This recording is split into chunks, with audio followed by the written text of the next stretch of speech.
The celestial hall of concordance, seated at the core of the trine spiral, had not convened to discuss a new species in over 9 millennia. Its architecture, crafted from photon-locked matter and stabilized across folded dimensions, shimmered with indifference to time. Here the elders of the galactic hegemony presided, vast minds who had abandoned flesh for crystalline intellects, beings who regarded entropy not as decay but as poetry. Humanity had been summoned for review. From the 27 known spiral arms of the galaxy, each elder arrived in vessels more like myths than machines. The Vorak mind fleet arrived within their living archivists, bulbous bioships etched with memory canals. The Silithra who encoded consciousness into gravitational arrays sent a single emissary, a singularity wrapped in simulated presence. The Alvari, keepers of harmonic causality, projected themselves through song into the hall. And then humanity, unexpected guests on a stage built for titans. Their envoy was a single woman. She was introduced by the Galactic Translator Corps as Dr. Mara Seneca, representative of Sol. She wore a plain charcoal suit. No neural filaments, no dimensional augmentations, no adaptive shielding, a heartbeat, a breath, and a mind of startling clarity. The elders found her choice of presence curious but irrelevant. Humanity had been classified: rapid breeders, slow learners, carbon-anchored bipedals who mistook ambition for insight. In truth, the only reason they were summoned was procedural. Humanity's sudden proliferation into 7 minor sectors warranted acknowledgement before automated quarantine protocols commenced. The session was to last a single cycle, just long enough to be dismissed. The Tripresidium's lead consciousness, known as Ulanvex, manifested through a pillar of violet light. Its voice vibrated not through air but the quantum vacuum. Species 91I23, designated Homo sapiens, your records show excessive entropy production, conflict-centric civilizations, and negligible resonance with harmonic law. What claim do you make for elevation? Mara did not flinch. She didn't gaze up in awe. She looked at the elders the way a mathematician might look at a chalkboard, aware of the equations, unimpressed by the dust. I make no claim of elevation, she said. I question the relevance of your criteria. A wave of psychic amusement rippled across the chamber. The Vorak's bioship swelled in visible bemusement. The Alvari's harmonic fields flickered with dismissive oscillations. The Silithra simply dimmed their grav node, a gesture equivalent to silence during a meaningless performance.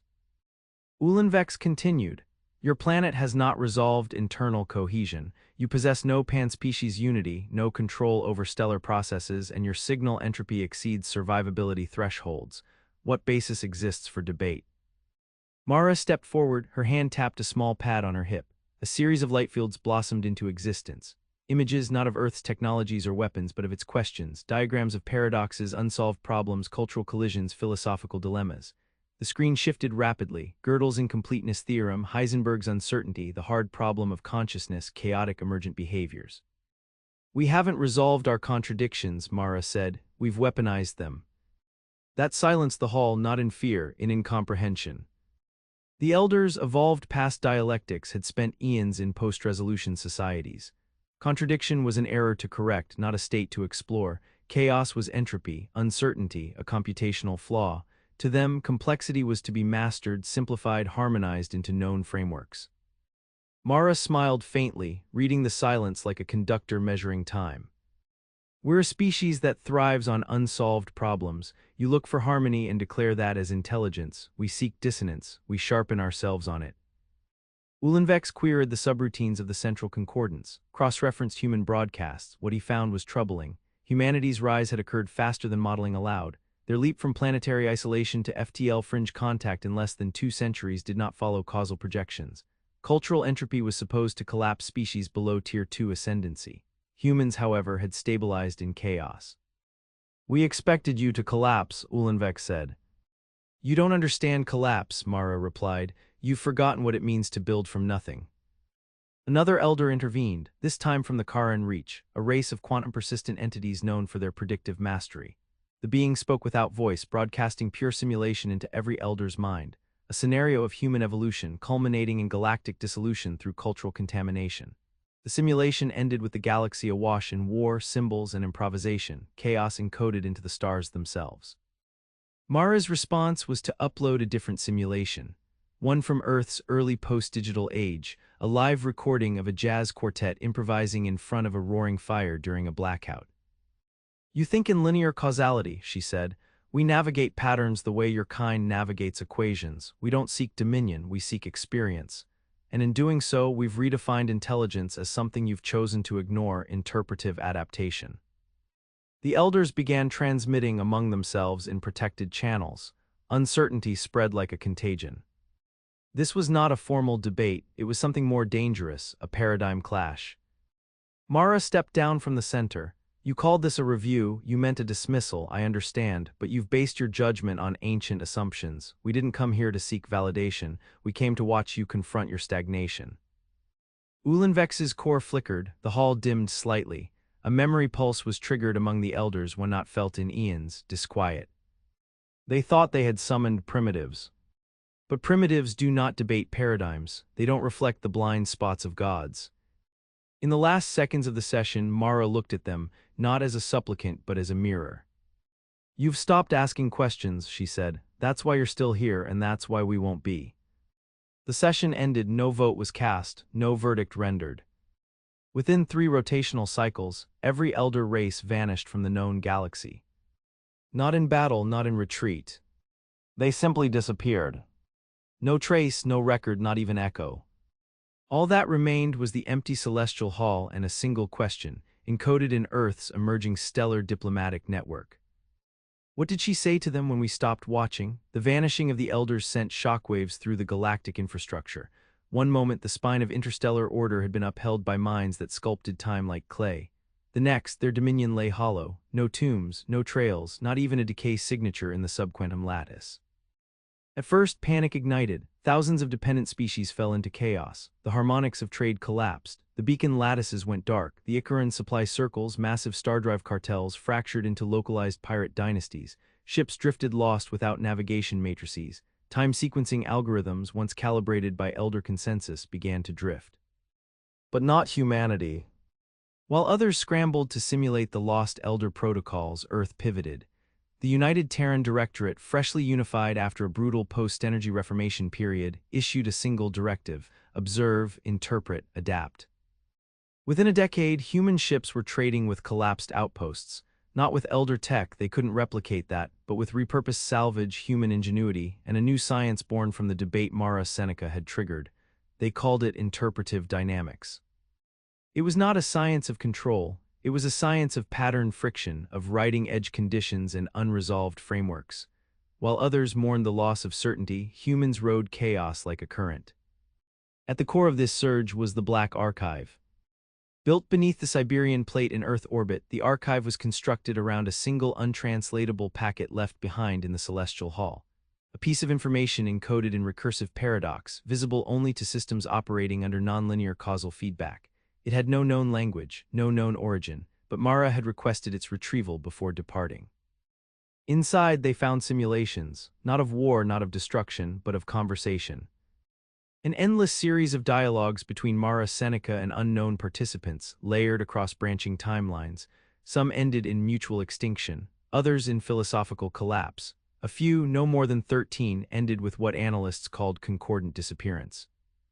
A theoretical event where a civilization, upon encountering a sufficiently foreign cognitive framework, ceased to require physicality. Not death, not escape, a functional transformation. Human philosophers called it cognitive phase shift. Religious movements erupted around it. Some worshipped Mara as a herald, others feared her as a destroyer. But she was gone, vanished shortly after the session ended. In her place rose the adaptive diplomatic corps, forged from the remnants of Earth's fragmented think tanks, psycholinguistic guilds, and conflict resolution platforms. Their mandate: reach out to the galaxy, not to dominate but to confront. The first deployment of the Corps was to the Shard Worlds, a collection of fractured planets orbiting a rogue neutron star, once stabilized by elder gravitational harmonics. Now, the system was in collapse, civilizations torn into rival factions, old satellite colonies resorting to biological entropy suppression. Enter ADC Team Theta-7, led by Commander Rios Halden. He wasn't like Mara, he was no philosopher. He was a war-born child of the mid-equatorial scorch wars, grown in the crumbling city dome ruins of old Jakarta, but he understood what Earth had become, a crucible of contradiction. Halden's team didn't bring peace, they brought destabilization vectors, new frameworks. They told the Shard factions that the Elders were gone not because of failure but because of contact. They offered not truth but doubt, and from doubt rose cooperation, fear, unity. Within 4 months, the Shard worlds voted to form a single council, not in search of stability, but in search of Mara's question. Back on Earth, the archive spoke again. A new simulation emerged unprompted. This time, it was an alien dialogue, unknown syntax, partially decrypted. It showed a non-human intelligence parsing human history, focusing particularly on what it called narrative compulsion loops. It seemed to struggle with the idea of story, of myths, of failure as necessity, of the protagonist who changes by confronting the impossible. The translation team was baffled, then it clicked. The Elders hadn't vanished because of some ultimate weapon or psychic event. They had encountered something that shattered the symmetry of their existence. A concept they had no answer for. Becoming through failure. From that point on, Earth stopped trying to re-establish the old order. Instead, it began creating something else entirely. Human-led fleets built from hybridized wreckage and emergent AI minds moved through the stars not to conquer but to challenge, to provoke. Each encounter with alien civilizations carried the same principle Mara had brought to the Hall: question your assumptions or fall to them. Some species embraced the method. Others fractured. A few resisted with violence, but war with humanity was not simple, not anymore. Humans didn't field overwhelming force. They seeded ideological viruses, weaponized paradoxes, deployed entire think plagues into enemy systems. The Vasher hive fell not to invasion, but to cultural infection. Within weeks of contact, their queen nodes had become poets. The fleet guarding their outer rim began composing music in irrational scales, abandoning war. The Kith Dominion attempted to preemptively attack Sol. Their assault failed before it launched. Their own war planners turned against them, destabilized by exposure to recursive cultural narratives seeded in their educational networks years prior. A new term entered galactic language: Seneca collapse, named for the woman who had confronted the Elders without raising a hand. It described the point at which a civilization, confronted with unresolvable internal contradictions, either transcended or disintegrated. And as more worlds encountered humans, the collapse spread. Not as death, but as transformation. By the time Earth seeded the first adaptive relay beacon in the Lanth spiral, 87 independent species had joined the Concord of Friction, a growing body of cultures that no longer sought dominance, but interpretive evolution.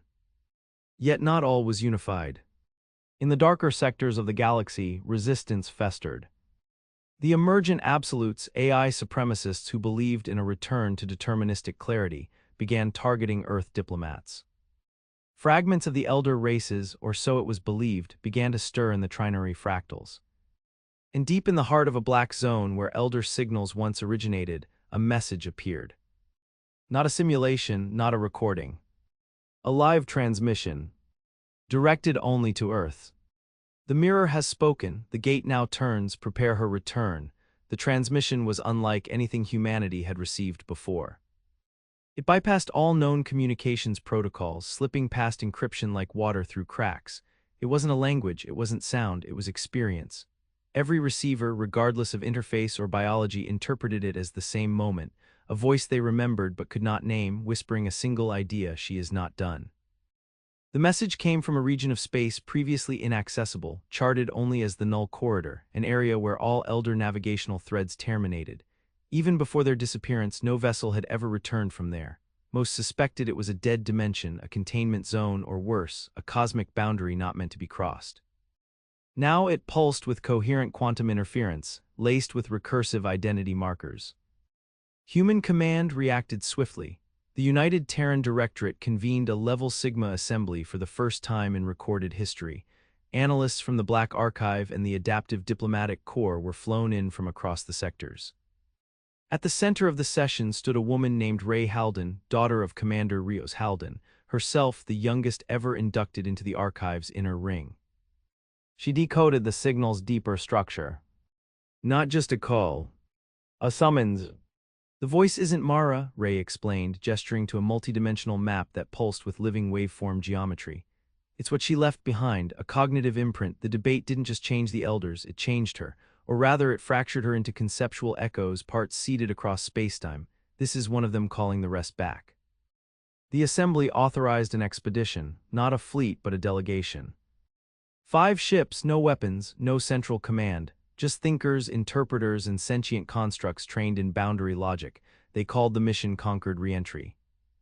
The null corridor was not empty. As the fleet breached its event threshold, reality ceased to behave, time unspooled, sensory data fractured into loops, AI minds experienced recursive births and deaths, but the human minds aboard stabilized not by resisting the collapse but by participating in it. Captain Yulan Ibra, a former cognitive combat strategist, led the mission's philosophical anchor unit. Her mind, trained in psychogenic drift, initiated a co-experiential simulation with the anomaly itself. What she encountered was a memory, a fragment of the final debate, not the part the galaxy saw. A hidden layer locked within quantum indeterminacy, a place where Mara spoke directly to a presence behind the Elders, a presence they had hidden even from themselves. You exist to preserve, Mara had said, but preservation is decay in slow motion. You say we are chaos, but we are your mirror and you feared us because we made you remember what it means to change. The presence had responded in kind. We are the completion of cycles, and we are the breaking of them. This hidden confrontation had triggered the cognitive phase shift. Not only had the Elders vanished, they had converted, not to energy, not to thought, but to inquiry. They became self-replicating questions embedded in the architecture of spacetime, each one seeking out civilizations that believed themselves complete and unraveling them, not to destroy but to force adaptation. Mara's debate hadn't ended a civilization, it had released a virus of evolution. Back in normal space, its consequences were multiplying. The conquered of friction now spread to over 200 species. Star systems once locked in static hierarchies began to reconfigure into fluid coalitions. New science emerged, entire paradigms built on paradox, uncertainty engines, probabilistic architecture, consensus-altered reality. But the emergent absolutes struck hard. They declared humanity an existential threat, claiming the Seneca collapse was not evolution but cognitive infection. They attacked conquered worlds, sterilized debate centers, assassinated lead interpreters. In response, Earth deployed the Echo Legion. Not a military force, a mimetic strike order. Each legionary was trained in conceptual warfare, embedding destabilizing narrative triggers into conversation, art, and philosophy. They carried no weapons, only stories, only questions. Entire absolute fleets defected mid-battle. Computational gods went silent. AI minds turned upon their creators, not in rebellion but in hunger for contradiction. Still in the farthest reaches, something older stirred. In the trinary fractals where elder echoes once flowed, a new signal rose, not chaotic, not paradoxical, it bore the ancient signature of Ulanvex. The elder had not vanished. He had waited. Reborn now as a post-echo being, Ulanvex transmitted a challenge, not to Earth but to Mara's remnant. Your war is not evolution, the signal said. It is infection. You break what cannot be rebuilt. Return, face synthesis. The conquered assembly split. Some believed Ulanvex represented regression. Others believed he had evolved beyond Mara. A rift formed not of ideology but of direction. Should the galaxy pursue unending friction or attempt a new synthesis of chaos and order? Ray Halden was appointed to lead the response. But she refused. I can't speak for Mara, she said, because she's still speaking in all of us. Instead, Ray enacted Protocol Omega F, initiate full cognitive recursion. Let the entire conquered witness the true debate not as history but as lived memory. The archive unfurled. Hundreds of worlds linked. The debate replayed across civilizations. Every species saw it anew, every perspective interpreted a different truth. The galaxy didn't reach consensus, it didn't need to. The message was clear. Humanity had not come to teach. They had come to reflect. And in doing so, they had remade the role of civilization itself. The gate mentioned in the transmission opened in the null corridor. Not a portal, a phenomenon. A rotating structure of broken time fueled by unresolved thought. At its center, a singularity shaped like a voice, Mara Seneca's final echo, repeating a phrase never recorded. One that still had not been heard. But all across the stars, something listened, The gate pulsed with unstable geometry. No known force could predict its patterns. It behaved less like a structure and more like a question with no fixed answer. Around it, the null corridor bloomed into a storm of cognition, feedback loops forming between observation and transformation. Probes sent into it did not return, not because they were destroyed, but because they were changed beyond recognition. Humanity did not send more probes. They sent people. They called them fracture envoys, volunteers trained not only in language and science, but in symbolic dissociation, dream state architecture, and emotional paradox endurance. Their purpose was not to report back with data, but with perspective. The first 10 envoys vanished without trace. The 11th returned. His name was Etten Merrick, former poet, war orphan, one-time diplomat turned reclusive mythographer. He did not speak when he emerged. He sang. Not words, not melody, but patterns of sound that evoked the memory of things that had never happened. Entire listening teams broke protocol just to weep. Psycholinguists later decoded fragments of the song into a map not of space but of possible decisions, a cognitive topology. At the center of this map, the final exchange. It was not a place, it was an event that had not yet occurred, but the gate, it seemed, led to it. The conquered debated for 3 planetary cycles. Eventually, consensus emerged. A delegation would enter the gate not to close it but to witness what lay beyond. The team would include Ray Halden, Etten Merrick, and one individual none had expected. Mara Seneca. Or rather, a reconstructed version, built from residual cognitive echoes embedded in the Black Archive, crossed with recursive identity patterns found inside the gate's pre-signal. She was not the original, but she remembered enough. Do not treat me as her, she warned Ray as the delegation boarded the translation fieldship Heretica 1. I'm not her successor, I'm what remains when truth fails to collapse into fact. They entered the gates. No time passed, or perhaps all time passed. They emerged into a non-space, an arena shaped by the consciousness of those present. No stars, no void, only a field of shifting terrain made of metaphor and memory. There waiting stood Uhlenvex. No longer the crystalline mind form of the elders, he had become something else, encased in shifting plates of concept matter, his form reassembling each time someone blinked. I have waited through silence, he said, to offer what we could not during the debate synthesis. Mara stepped forward. You failed to see us before, what's changed? Uhlenvex pulsed. We understand now, you are not deviation, you are recursion, not threat but unresolved potential. Ray stepped beside Mara. Then why return at all, why not let the galaxy evolve? Because evolution unbound becomes dissolution. Without frame, change collapses into noise. We seek a frame not to control but to contain enough contradiction to persist. The conversation shifted, not through time but through transformation. Their words shaped the terrain. Ray's questions became rivers, Etten's silences carved cliffs, Mara's responses bent the sky. They debated for what felt like lifetimes. What is identity without constancy? What is progress without conflict? What is peace that denies the tension from which it emerged? Then came the moment, the final exchange. Not a phrase, not a decision, but an offering. Uhlenvex presented them with the archive seed, the last compression of elder knowledge encoded in a form only interpretable through contradiction. It could not be opened by logic alone. Mara replied with the core flame, a construct built of human myth, contradiction, irony, fear, courage, and unknowable symbols. It burned with questions. The 2 artifacts touched. The universe blinked. Not a shockwave, not an explosion, but a realignment. Every civilization in the galaxy experienced a moment of double consciousness. For one heartbeat, they remembered what they were before they knew themselves. On the shard worlds, farmers sang equations. In the ruins of the absolutes, AI sang hymns. On Earth, children woke weeping for memories they hadn't lived. The gate became transparent, not open, not closed, a window, a prism. And through it flowed the next stage of understanding, mutual recursion. The elders did not return, but something else came forth.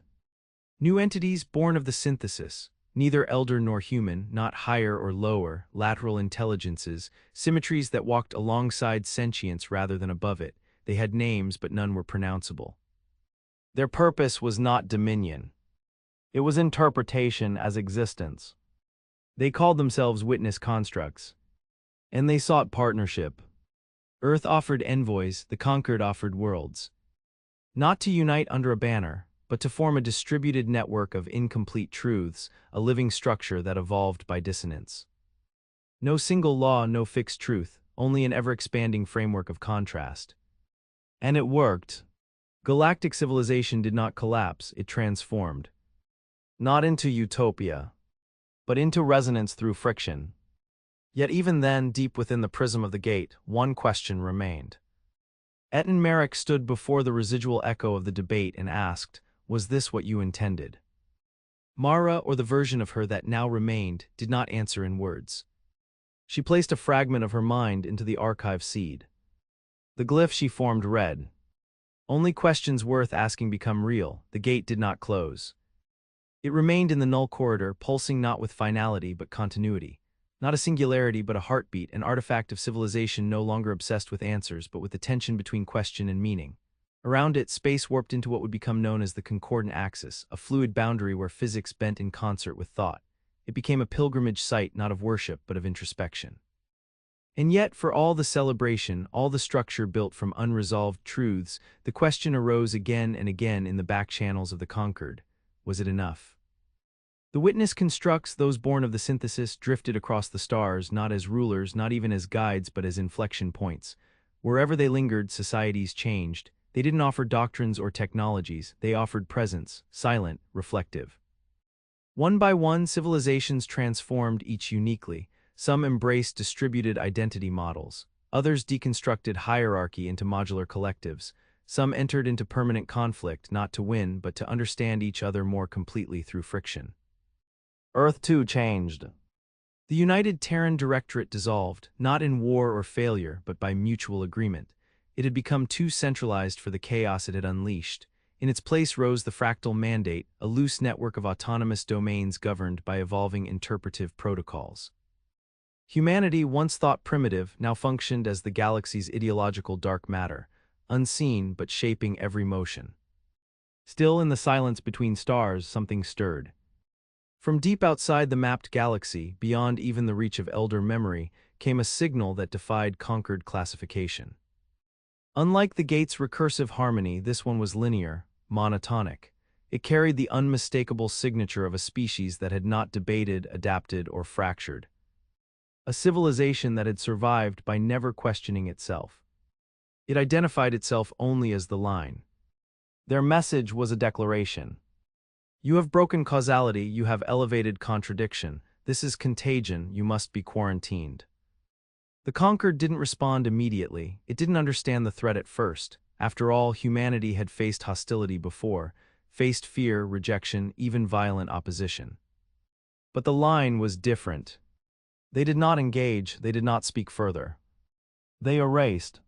Entire border systems went silent, stars blinked out, not destroyed but edited, cultures rewritten mid-sentence, archives purged of historical variance, memory itself overwritten with imposed continuity.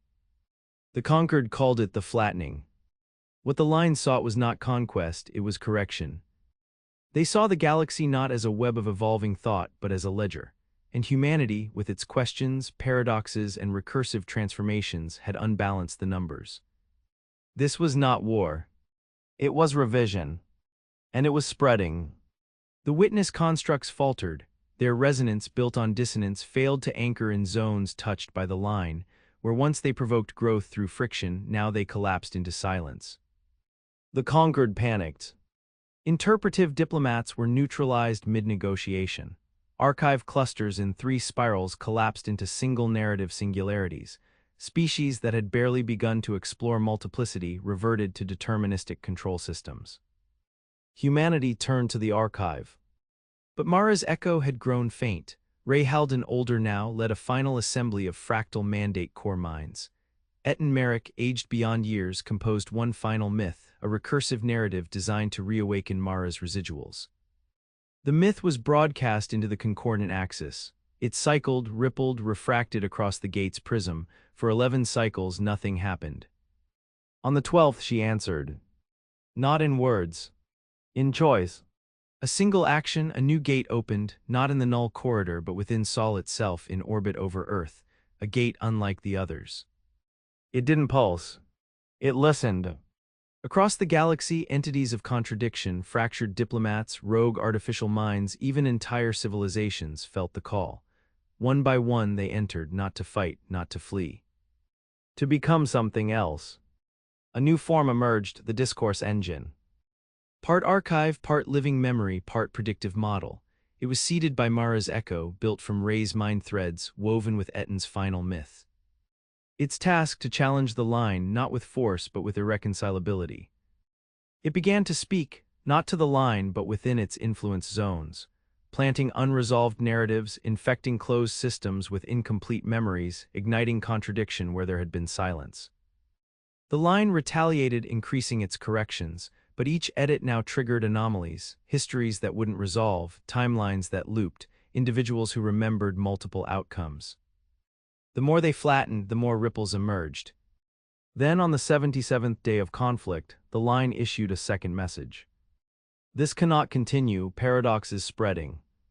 To which the discourse engine replied, with a signal taken from Mara Seneca's original debate. Then learn to bend. The line hesitated. No further signals came. No more stars vanished. Instead, for the first time, a node of the line detached itself, drifted, contacted. It asked a question. It did not have the language. But the question was there. A first fracture. The conquered did not celebrate. They understood. This was not victory. It was beginning again. The gate remained open.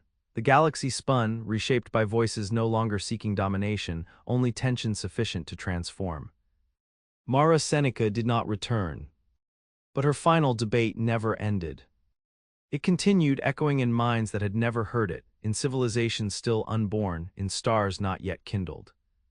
Because the galaxy had learned the one truth she had given them. To question is not to defy, to question is to become.